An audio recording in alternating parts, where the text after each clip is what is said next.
Hey, poker people, it's Sky Matsuhashi, and this is the Smart Poker Study Podcast. Last week, in a crazy good episode number 157, I interviewed the winningest micro-stakes player of all time, Black Rain 79. We discussed a micro-stakes strategy as well as his latest book, The Micro-Stakes Playbook. Yahoo! It's poker study time, y'all! Thanks for tuning in to another episode and for spreading the word as well. We are growing, poker peeps, and it's all due to you telling your loved ones or friends, or I guess loved ones can be friends. Whatever. Thank you very much for telling other people. So, I sure hope you've been watching Stranger Things Season 2. Actually, you should have finished it by now. If not, what are you waiting for? It is the best series on TV right now. And it's such an awesomely bingeable show. I watched it all in just 2 days, That very first night it was released, watched a bit, watched the other half the next night. And, I love that theme music, and it's really inspired me to start listening to dark synth music as well.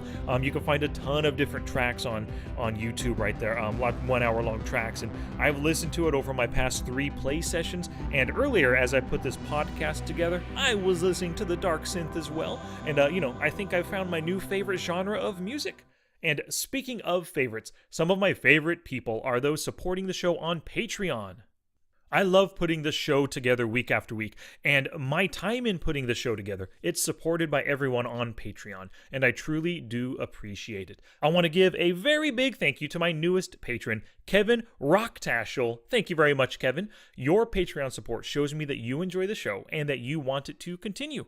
If you would like to find out how you can support the show, go to patreon.com/smartpokerstudy. There are different levels of support with different rewards attached. And next week, I'm sending out the November Rewards podcast and the Rewards training video as well. Once you begin your support on Patreon, you'll get the current month's reward as well as access to the archive of Patreon-only content. Just for a few dollars a month, less than one buy-in for many of you, you'll support the show and receive some valuable poker content in return. So once again, visit Patreon, patreon.com/smartpokerstudy to start your support. Alrighty, it's time to talk poker mindset. Yepers, Class 1 of MED number 10 is about to begin. Please visit the show notes page for everything I discussed today, along with screenshots and links at www.smartpokerstudy.com/pod163. Well, it is that time. Gambate! And now for our feature presentation. Alrighty, well, poker mindset is the 10th MED, or minimum effective dose, so it may seem at first glance that it's not all that important, being so far down the list. But I know I'm preaching to the choir when I say it is extremely important. We've all unnecessarily lost money due to tilt or distraction or playing above our bankroll or not studying to improve our skills or having a bad attitude or allowing non-poker related crap in our lives deter us from being focused at the tables and making the best decisions possible. You and I know that when we are playing in the zone, we're intently focused on the game and we're making great decisions because of it. Now, with this MED, I'm going to be giving you a working man's take on it. I'm not a professor, nor a licensed therapist like Dr. Tricia Cardner. I'm not somebody who's done a ton of research and mental game coaching like Jared Tendler. And I'm not a mindset guru who's taught it for many years like Tom Miangelo either. I am just a dude who is intent on improving his own poker game. And I'm approaching all this mindset stuff with things that have worked for me in the past and what's currently working for me right now. So classes 1 and 2 will revolve around on-the-felt poker mindset techniques. Class 1 today is about the things that I do pre-session to get fully warmed up for the upcoming session and the pounding I'm about to give to my opponents. Class 2 next time will show you the things I do on the felt to keep me in A-game mindset. And then for classes 3, 4, and 5, those all revolve around the things I do off the felt. Class 3 will show you how I approach my poker study sessions. Class 4 is about how I pursue self-improvement outside of poker, which of course ends up affecting my poker mindset as well. And then finally in Class 5, I'll discuss some great pieces of outside content to help you improve your poker mindset. Things like books, articles, podcasts, and courses from other content creators. Alrighty, let's get to the things that I do pre-session. So my warm-ups are constantly evolving. They change all the time. If you've listened to podcast number 5 or even read one or two of my books, you'll see that the basic structure has changed over time, but now it's an 8-part warm-up. And I can hear all of you thinking right now, 8 parts, what the heck?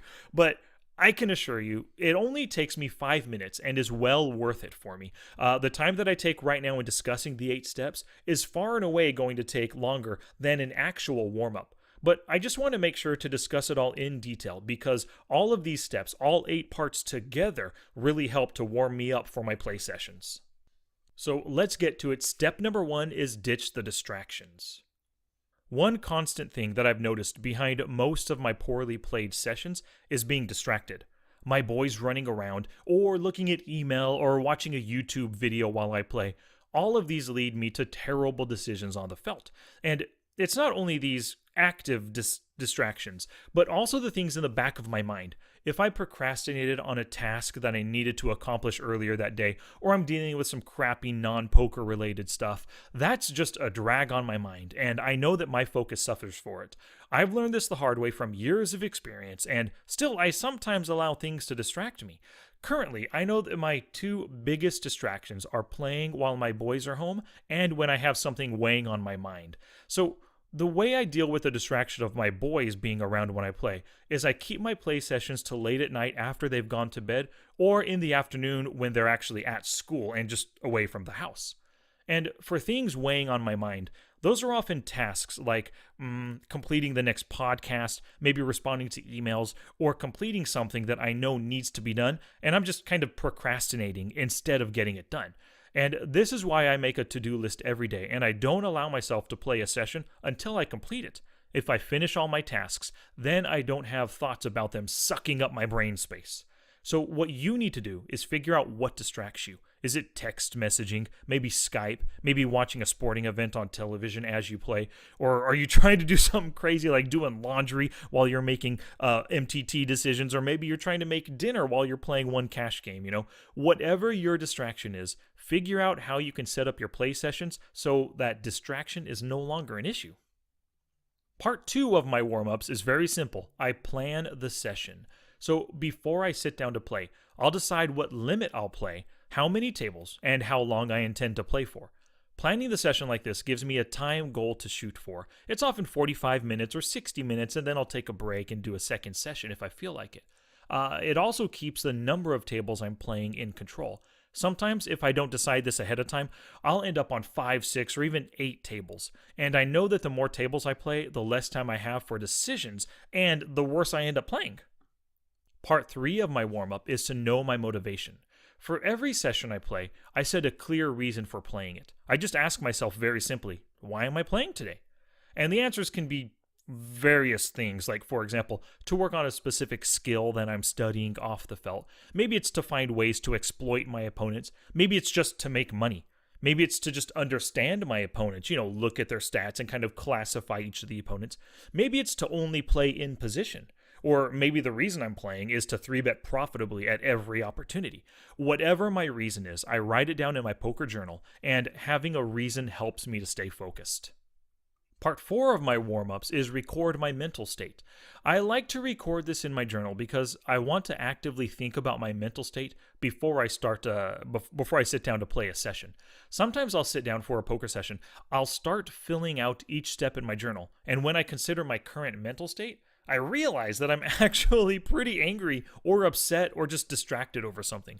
If any of these is the case, I'll give myself a C for mindset. At this point, I'll just put the pen down right there, stop the warm-up, and do something else instead of playing a game in C game mindset. Most of the time, though, I find myself in A or B game mindset. And here are my quick definitions for A, B, and C game mindsets. An A game mindset is where I am at my peak, I'm focused, I'm ready to play, and I know I'm going to be making great positive EV decisions. B game mindset is where I might be slightly distracted or not fully focused on the session ahead of me, but I feel ready to play, and I know that I can handle a few tables while making some pretty good decisions and reads on my opponents. And the worst, the C game. That's when I know I'm going to be distracted as I play, which will of course lead to subpar losing poker. When I'm playing at C game level, I'm letting anger get the best of me. I'm not thinking through my decisions, and I'm extremely likely to go on tilt. After this, part 5 of my warm-up is choose a strategy to practice. So for every session I play, I have a strategy or a poker skill that I'm working on. This can be related to my motivation for the session, but it's always connected to my theme of study for the week. So for this week, I'm studying my mental game in preparation for this podcast. My strategy focus for the week is to pay attention to my emotions, and if something is causing my anger to spike, I take note of it in my poker journal. I can only improve my mental game if I know what brings it down. Part 6 is have a HUD stat focus. As you all know, I play online, so I'm constantly using my HUD and I'm referring to various stats on my opponents. If I face a 3-bet, I look at their 3-bet percentage by position. If I face a check raise, I look at their check raise stat on the street in question. Most of the time, my HUD focus centers around that week's study theme. With this week being a mental game study theme, there's not really a HUD stat for that, so I've decided to focus on my opponent's went to showdown percentage. In case you don't know what this percentage says how often an opponent who sees the flop gets to showdown. The higher the percentage, like anything over 25%, the harder it's going to be to bluff them off their hand. But the easier it will be to get value from them. The opposite is true if their win to showdown percentage is somewhere below 21% or so. Part 7 of my warm-ups is choose a 5-minute question. The 5-minute question is designed to keep me focused at the table and often relates to the theme that I'm studying that week. I use a Tabata timer, and every 5 minutes I ask myself a question. This week's question is, what is my mental state right now? And the final 8th part of my warm-ups, have a logic statement at the ready. The logic statement is something I learned from Jared Tendler's book called The Mental Game of Poker. A logic statement is a statement designed to help you stay calm and focused as your emotions rise. Some example logic statements that I've used in the past are, my logical decisions will win out in the end. And another logic statement, short-term results don't matter as long as I'm making positive EV decisions. So, if I suddenly feel myself start to get angry or frustrated over the session, I'll recite my chosen logic statement to myself, and it sometimes works to keep me calm and playing longer. Today's podcast is brought to you by Audible. Get a free audiobook download and 30-day free trial at audibletrial.com/smartpokerstudy. They have over 180,000 titles to choose from for your iPhone, Android, Kindle, or MP3 player, including both of my books, How to Study Poker Volumes 1 and 2. And if you're looking for poker content from others, Audible also has Jonathan Little's book called Small Stakes Poker Cash Games, and it has Zachary Elwood's book, Reading Poker Tells. So visit audibletrial.com/smartpokerstudy to get yourself some good poker books today. And just 2 quick shout-outs today. Michael Bolos and Bruno Daniel both purchased Poker Tracker 4 through my affiliate link. They went through smartpokerstudy.com/PokerTracker4, did the free trial, purchased the Poker Tracker 4. I sent them my Smart HUD for making the purchase through me, and I also sent them an email with a ton of video links about the Smart HUD and about getting the most from Poker Tracker 4. So if you want Poker Tracker 4 to improve your online poker game, just visit that link I just mentioned, smartpokerstudy.com/PokerTracker4. Alrighty, back to class, poker people. The last thing I want to talk about is bankroll management. So one thing that I didn't know when I started playing online poker was how important bankroll management is. Bankroll management is very simply controlling the level of buy-in that you play so that you have enough money to sustain you through the inevitable ups and downs of poker. And this is what we call variance. You can't always be a winner at poker because no matter how skilled you are, luck still plays a part. It's not unheard of for great poker players to play break-even or losing poker for months at a time. Good bankroll management allows me to keep playing even during losing streaks. It gives me a certain peace of mind and a calmness when I think about the money on the line. When I started online poker, I had a $600 bankroll. but I was playing in $100 buy-in games. If I was just one tabling, I had 1/6 of my money on the line. If I was two tabling, 2/3 of my money on the line. This was really causing me to play scared poker. I was overly concerned with the money at risk, and this led myself to being super, just terribly nitty and just really fit or fold on every single flop.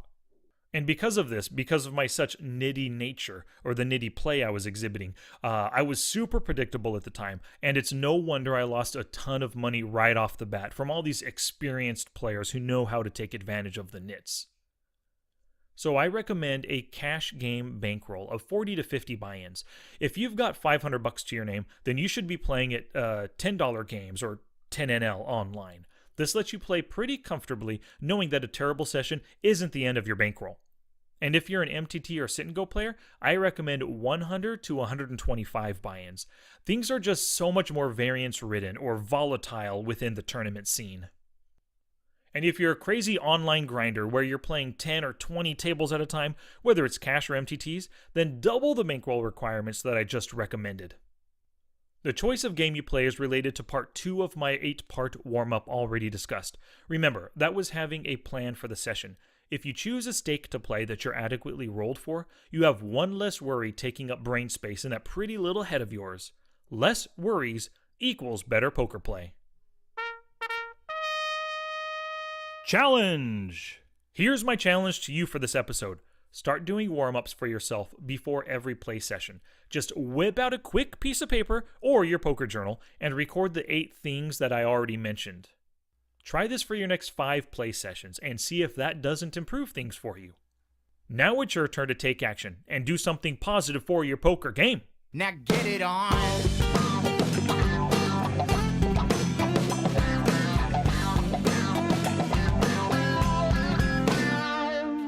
This episode isn't complete until you head to the show notes page at www.smartpokerstudy.com/pod163. When you go there, you will see the 8 parts just listed out for you. You can copy and paste, do whatever you want, but the show notes are designed to help you learn from each podcast I put out. Thank you so very much for listening today. If you can type in the words Smart Poker Study, you can find me on Twitch, YouTube, Facebook, Instagram, Twitter, Amazon, and now on Anchor. You can also hear the show on your Amazon Echo device. Just tell it to play the Smart Poker Study podcast on TuneIn. And of course, send me those emails. Next week is a Q&A after all, but send those emails to sky@smartpokerstudy.com. Alrighty, like I just said, next week, episode 164, another Q&A with 3 questions and answers for you. Following that, in episode 165, I'll get back to the poker mindset minimum effective dose when I discuss the things I do on the felt to keep in control and focused.